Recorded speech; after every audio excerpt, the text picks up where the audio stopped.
আজ আমরা কথা বলবো মানুষের আরো একটা খুব বড় শত্রুর বিষয়।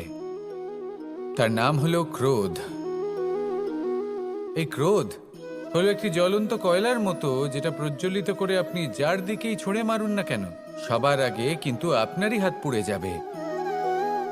কিন্তু কখনো কখনো এই জীবনে রাগ দেখানোটাও খুব অবশ্যম্ভাবী হয়ে পড়ে। যেমন ধরুন, যদি আমরা কথা বলি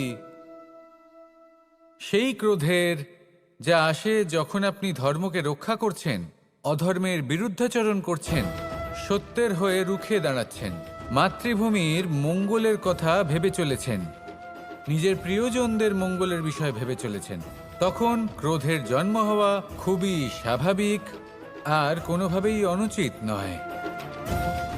কিন্তু যদি তখনও আপনার মনে ক্রোধ জন্ম না নেয়, তাহলে এর অর্থ হলো যে আপনি কোথাও না কোথাও দুর্বল।